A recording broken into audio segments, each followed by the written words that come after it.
J'ai acheté une guitare d'occasion dans un magasin de prêteurs sur gage pour 70 €. Et à l'intérieur de l'étui se trouvait une partition qui m'a coupé le souffle. C'était écrit à la main, soigneusement noté, avec un titre en haut, pour Chloé, celle qui s'est enfuie. Je m'appelle Chloé. Chloé Martin. J'ai fixé ces mots pendant un long moment, me disant que c'était une coïncidence. Chloé est un nom courant. Ça ne pouvait pas être pour moi. Mais ensuite, j'ai ramené la guitare à la maison, j'ai joué la chanson et j'ai immédiatement reconnu la mélodie. Avant de commencer, avez-vous déjà découvert quelque chose de votre passé au moment où vous vous y attendiez le moins? Laissez votre réponse dans les commentaires ci-dessous. Et si vous aimez les histoires sur le fait de tourner la page, le pardon et les manières mystérieuses dont les objets trouvent leur chemin vers les personnes qui en ont besoin, veuillez vous abonner pour ne pas manquer notre prochaine histoire. Maintenant, laissez-moi vous ramener au samedi où j'ai trouvé une chanson que je n'étais pas censé entendre. J'avais une belle vie, une vie que j'avais mis du temps à construire.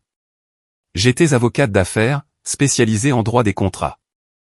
Le travail était exigeant mais intellectuellement satisfaisant. Je gagnais bien ma vie, j'avais une belle maison en banlieue et un mariage solide et heureux.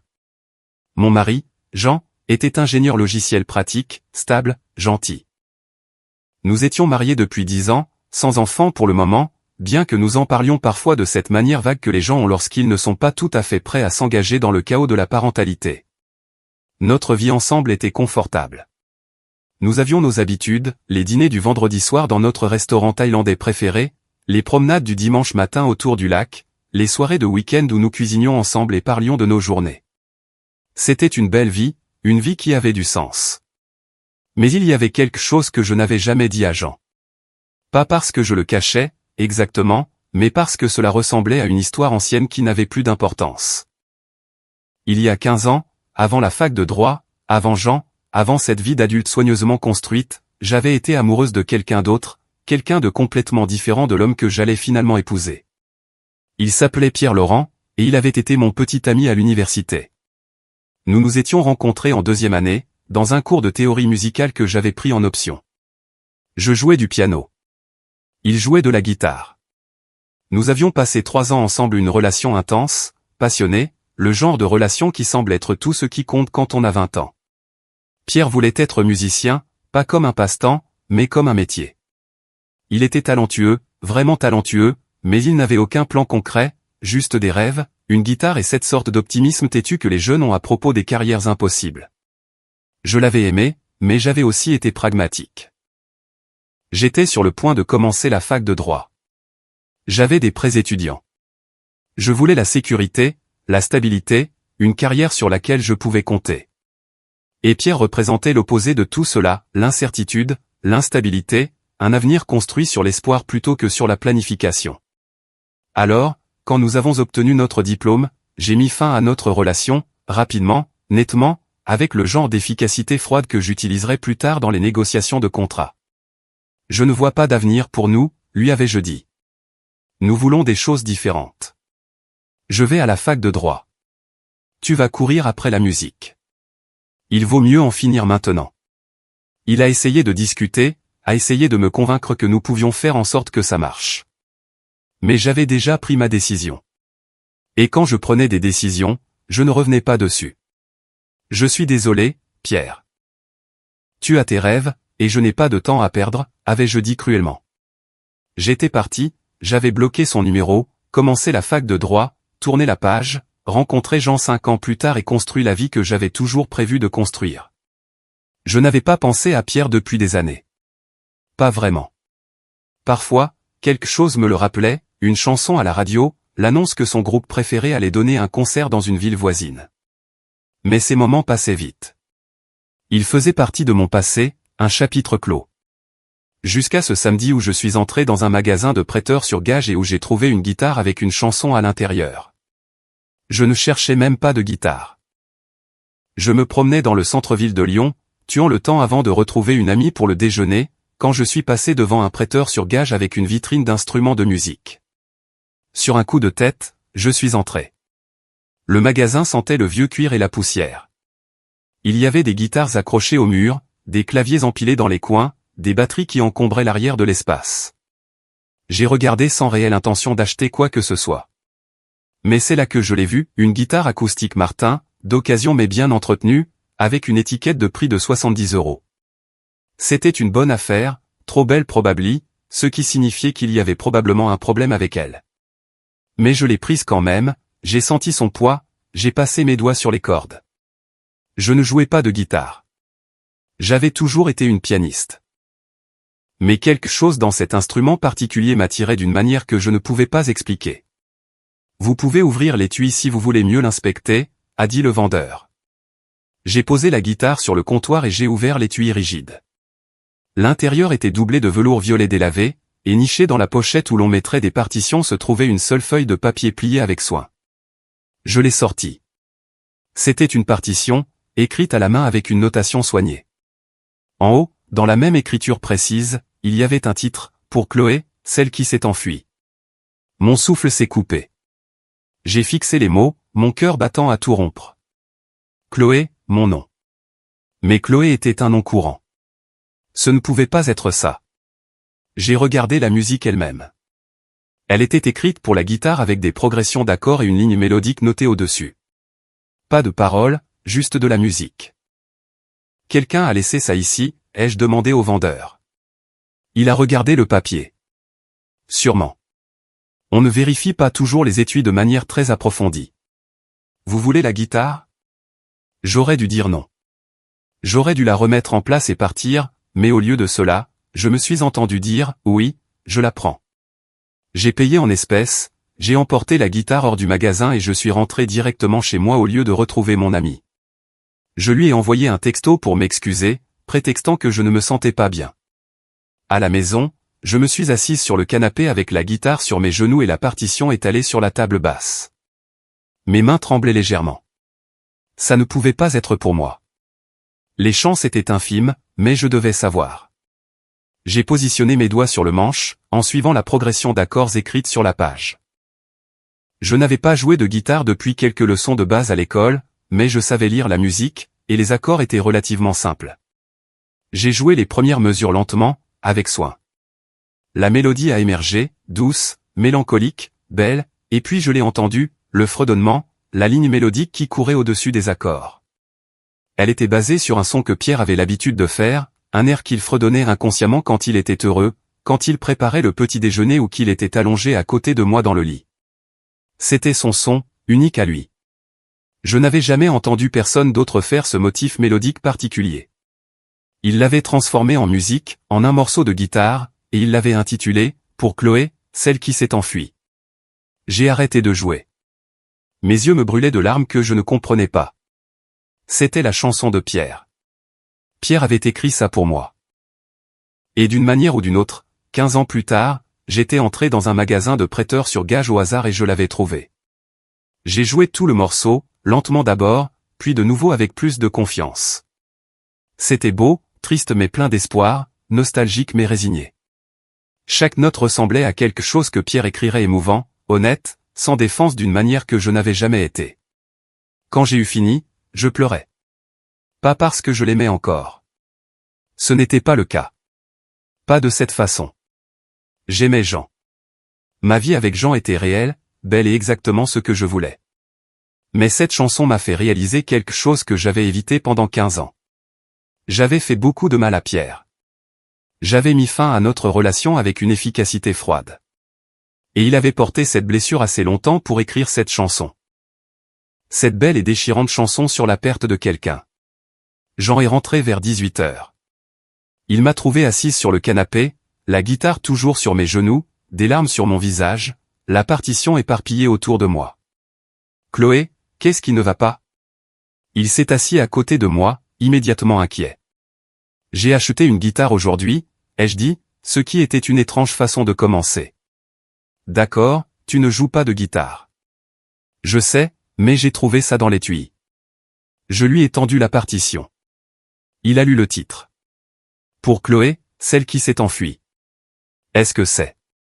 Je pense que c'est de Pierre, mon ex-petit ami de l'université. Je ne lui ai pas parlé depuis 15 ans, mais la mélodie, c'est quelque chose qu'il avait l'habitude de fredonner, quelque chose qui n'appartenait qu'à nous. C'est sa chanson. J'en suis sûr. Jean a regardé la musique, puis moi. Et tu as acheté cette guitare par pur hasard? Je n'en cherchais même pas. Je suis juste entré dans un magasin de prêteurs sur gage et elle était là. Nous sommes restés silencieux un instant. Puis Jean a posé la question que je me posais. Qu'est-ce que tu vas faire? Rien. Que puis-je faire? Ça fait 15 ans. Il ne se souvient probablement même plus de moi. C'est juste. C'est juste une étrange coïncidence. Chloé, Jean a pris ma main. Tu pleures. Tu es assise ici depuis des heures à jouer une chanson qui signifie clairement quelque chose pour toi. Ce n'est pas rien.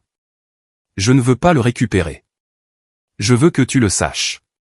Je t'aime. Notre vie. Je sais. Je ne m'inquiète pas pour ça. Mais tu portes quelque chose. De la culpabilité, peut-être, sur la façon dont les choses se sont terminées. J'ai réfléchi à ça. J'ai été cruel avec lui quand j'ai rompu. J'avais 22 ans, j'avais peur et j'ai mal géré la situation. Je me suis senti coupable pendant des années, mais j'ai juste refoulé ce sentiment parce que qu'est-ce que j'étais censé faire? Le retrouver et m'excuser 15 ans plus tard. Peut-être, a dit Jean doucement. Peut-être que c'est exactement ce que tu es censé faire. Peut-être que c'est pour ça que tu as trouvé cette chanson. C'est ridicule. C'est de la pensée magique. Vraiment? Tu es entré dans un magasin de prêteurs sur gage au hasard, tu as acheté une guitare au hasard et tu as trouvé une chanson écrite spécialement pour toi par quelqu'un à qui tu n'as pas parlé depuis 15 ans. Si ce n'est pas l'univers qui te fait un signe, je ne sais pas ce que c'est. J'ai regardé mon mari, cet homme bon et stable que j'avais choisi précisément parce qu'il était l'opposé de la passion chaotique que j'avais eue avec Pierre, et il me disait de contacter mon ex-petite amie. Tu penses vraiment que je devrais le contacter? Je pense que tu devrais arrêter de porter une culpabilité qui te pèse depuis 15 ans. Je pense que tu devrais tourner la page. Et je pense que cette chanson qui a trouvé son chemin jusqu'à toi est une aussi bonne excuse qu'une autre pour le faire. Et si ça rendait les choses bizarres entre nous? Pourquoi cela rendrait-il les choses bizarres? Je suis suffisamment sûr de notre mariage pour ne pas me sentir menacé par le fait que tu présentes tes excuses à un ex-petit ami d'il y a plus de 10 ans. Tu es une bonne personne, Chloé. Les bonnes personnes font amende honorable quand elles ont blessé quelqu'un. Alors, fais amende honorable. Je l'ai serré dans mes bras, submergé par la chance que j'avais d'avoir épousé quelqu'un qui me comprenait si bien. D'accord, ai-je dit. Je vais essayer de le trouver. Il m'a fallu moins de 20 minutes. Pierre Laurent n'a pas été difficile à trouver en ligne. Il avait un site web professionnel listant son travail en tant que musicien de session et collaborateur. Il avait joué de la guitare sur des albums d'artistes dont j'avais réellement entendu parler, écrit des chansons qui étaient passées à la radio, construit une vraie carrière en faisant exactement ce qu'il avait dit qu'il ferait quand nous avions 22 ans. Il vivait à Marseille. Il était marié. Sa femme était productrice de musique, et ils avaient l'air heureux sur les photos que j'ai trouvées. Il l'avait fait. Il avait réussi l'impossible. J'ai trouvé son email via sa page de contact professionnel. J'ai écrit et supprimé 5 messages différents avant de me décider pour quelque chose de simple. Salut Pierre. C'est Chloé Martin. Je ne sais pas si tu te souviens de moi. Nous sommes sortis ensemble à l'université de Lyon. Diplômé en 2009. Je sais que c'est complètement inattendu et que ça fait 15 ans, mais quelque chose s'est passé aujourd'hui dont je dois te parler. J'ai acheté une guitare d'occasion dans un magasin de prêteurs sur gage à Lyon. À l'intérieur de l'étui se trouvait une partition intitulée « Ou pour Chloé, celle qui s'est enfuie ». Je l'ai jouée. J'ai reconnu la mélodie. Elle est basée sur ce fredonnement que tu avais l'habitude de faire, ton son. Je pense que tu as écrit ça pour moi et que, d'une manière ou d'une autre, elle est revenue. Je ne sais pas quoi dire, si ce n'est que je suis désolé pour la façon dont j'ai mis fin à notre relation, pour ne pas avoir été plus gentille, pour ne pas t'avoir donné la conclusion que tu méritais. Si tu es d'accord, j'aimerais qu'on se parle, pour enfin dire les choses que j'aurais dû dire il y a 15 ans. Sans pression. Je comprends si tu ne veux pas rouvrir cette porte, mais je voulais que tu saches que j'ai trouvé ta chanson et qu'elle est magnifique. Chloé, je l'ai envoyée avant de pouvoir trop y réfléchir. Puis j'ai fermé mon ordinateur portable et j'ai essayé de ne pas me tourmenter pour savoir s'il répondrait. Il a répondu 3 heures plus tard. Chloé, je n'arrive pas à croire que tu aies trouvé cette guitare. J'ai écrit cette chanson il y a 10 ans, le jour où j'ai appris que tu t'étais marié. Un ami de l'université l'a mentionné, et le fait de savoir que tu avais complètement tourné la page a juste libéré quelque chose en moi. J'ai écrit la chanson d'une seule traite.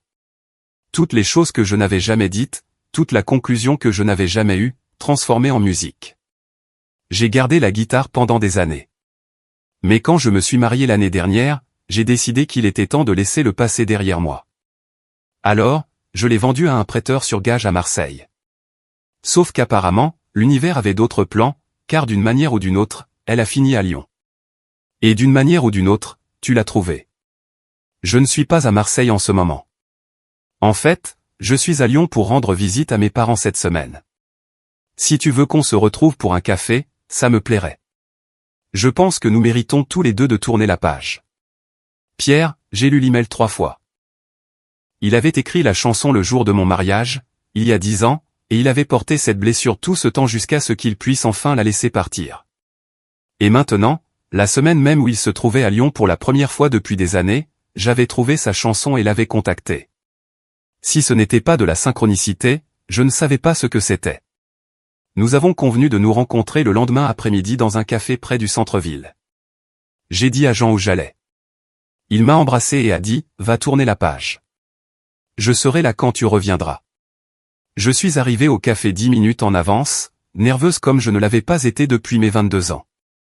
J'ai commandé un café et je me suis assise à une table près de la fenêtre, regardant les gens passer, me demandant si je reconnaîtrais même Pierre après 15 ans. Mais quand il est entré, je l'ai reconnu immédiatement. Il était plus âgé. Nous l'étions tous les deux, avec des rides autour des yeux et des cheveux grisonnants aux tempes. Mais il avait la même façon de se mouvoir, le même sourire légèrement de travers, la même présence qui m'avait attiré vers lui dans ce cours de théorie musicale il y a une éternité. Il m'a vu et s'est approché. Nous sommes restés là un instant, ne sachant pas comment nous saluer. Puis il a tendu la main, je l'ai serré et nous avons tous les deux ri de la maladresse de la situation. « Salut », a-t-il dit. « Salut ». Il a pris un café et s'est assis en face de moi. Nous nous sommes regardés et j'ai vu dans ses yeux le même étrange mélange de familiarité et de distance que je ressentais. Nous nous étions connus parfaitement une fois.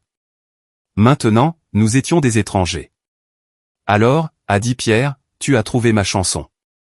J'ai trouvé ta chanson dans un magasin de prêteurs sur gage à Lyon. Même si tu l'as vendue à Marseille. Comment est-ce possible? Je n'en ai aucune idée. Mais j'ai arrêté d'essayer de comprendre comment la vie fonctionne il y a longtemps. Je l'accepte, c'est tout. La mélodie, c'est le fredonnement que tu avais l'habitude de faire. Je l'ai reconnu immédiatement. Ce son a toujours été le tien. Même après ton départ, je ne pouvais pas l'entendre dans ma tête sans penser à toi. Alors quand j'ai finalement écrit la chanson, je l'ai construite autour de ça. Ça semblait juste.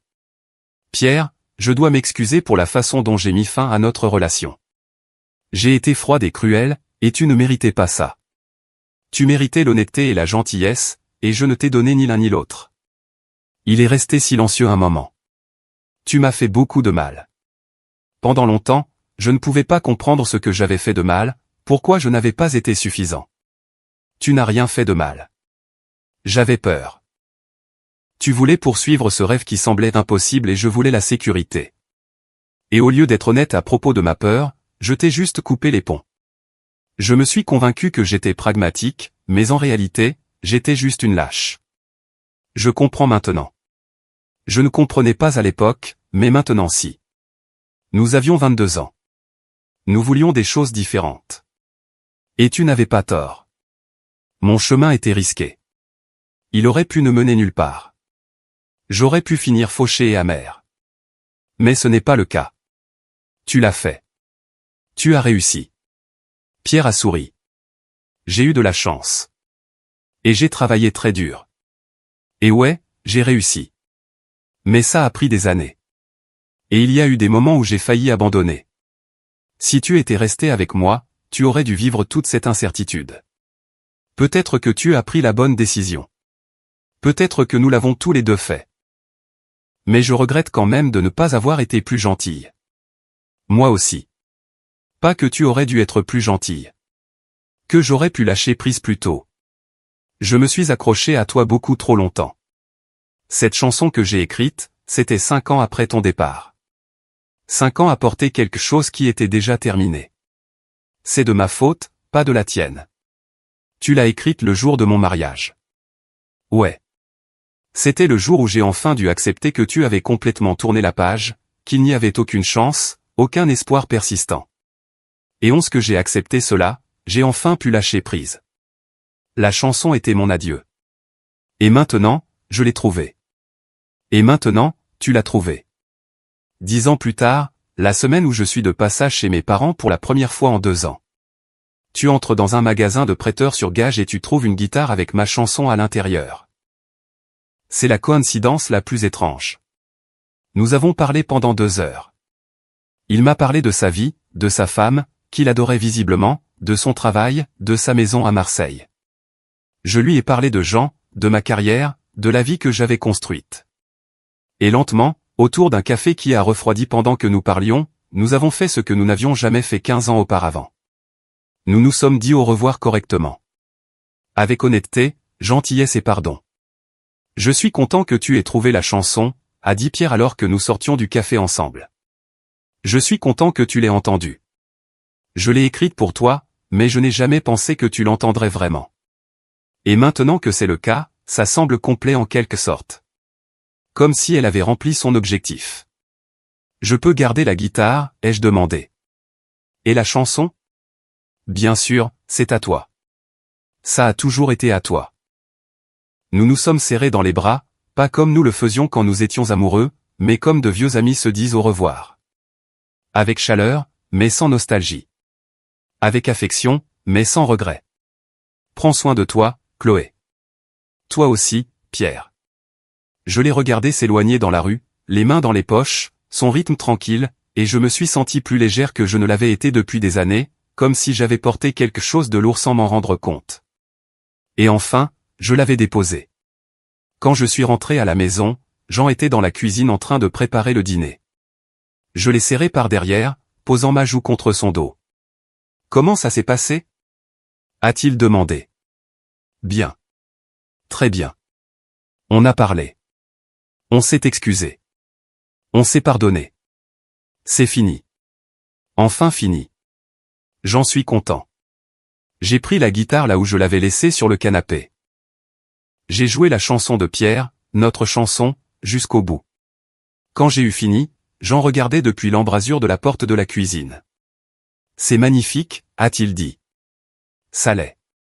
C'était de l'amour un jour, mais pas un amour éternel. Et ce n'est pas grave. Tous les amours ne sont pas censés durer éternellement. Certains amours sont juste censés nous apprendre des choses. Qu'est-ce que cet amour t'a appris? Que je ne peux pas tout contrôler. Que la sécurité n'est pas la même chose que le bonheur.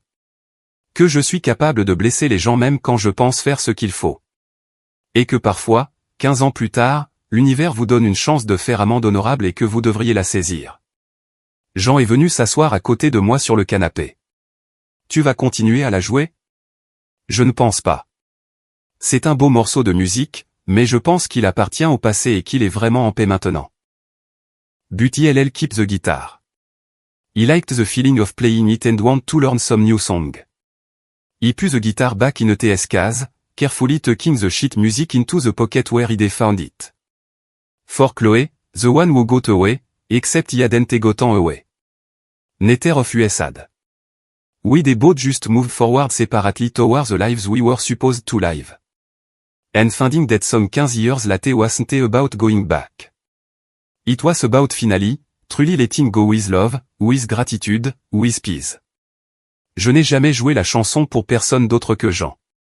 Elle semblait privée, quelque chose qui appartenait à une version de moi-même que j'avais été il y a longtemps, et à une version de Pierre qui avait aimé cette version de moi. We they both grown into different people, better people, people who they made good lives with partner who actually us. They realize that love, even love that ends, is never wasted. It shape us. It teach us and if we lucky, it eventually set us free. Have you ever discovered something from your past when you least expected it? Share your story in the comments below. If this story about closure, forgiveness, and the mystery we object find their way to the people who need them touched your heart, please hit that like button and subscribe for more meaningful stories every day. Don't forget to click the notification bell so you never miss our next thought-provoking tale.